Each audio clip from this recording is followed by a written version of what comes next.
Going to be a frequent visitor to the winner's circle. Alex, it's wonderful to see you. Thank you. It was wonderful to see you. Really enjoyed our chat last time. Congratulations on the victory. Thank you. There are moments in sport that go far beyond the scoreboard. And what happened in the California desert on a warm afternoon in March 2026 was one of them. It was the kind of moment that grips you and stays with you long after the cameras have moved on. No one saw it coming.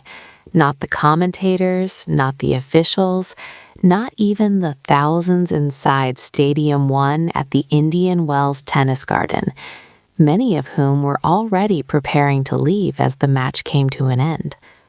What Alex did in those raw, unfiltered seconds after one of the toughest defeats of her young career didn't just capture attention online. It touched something much deeper in everyone who witnessed it. Indian Wells is more than just a tennis tournament.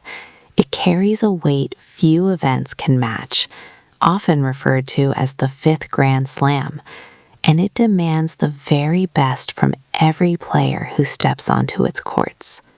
That is what made Alex Eala's run to the round of 16 so remarkable even before the match began. At just 20 years old, she had battled through a challenging draw with powerful shot-making, sharp tactical awareness, and composure beyond her years, carrying the hopes of an entire nation with her every step of the way. The support was unmistakable. Filipino fans had traveled from across California and beyond, filling the stands with color and energy. Flags were everywhere, worn, waved, and draped proudly as the crowd rallied behind her. But tennis can be unforgiving. On the other side of the net stood Linda Niskova, playing with relentless precision and control.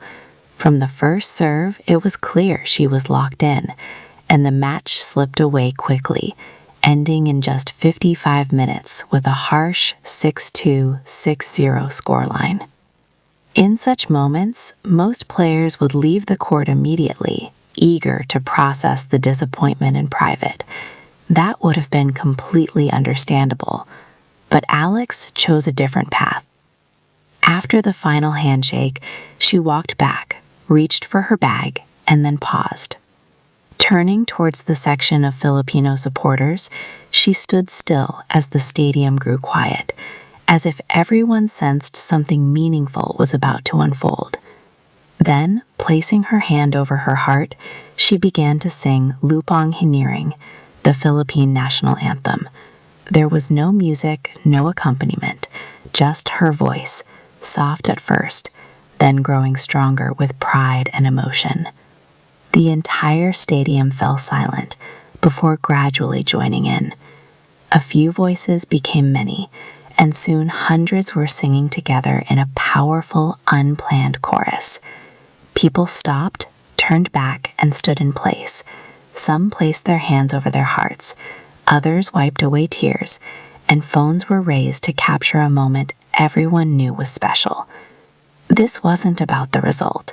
It wasn't about the loss. It was about identity, pride, and connection. In one of the most vulnerable moments of her career, Alex chose to stand tall and honor her country and her people.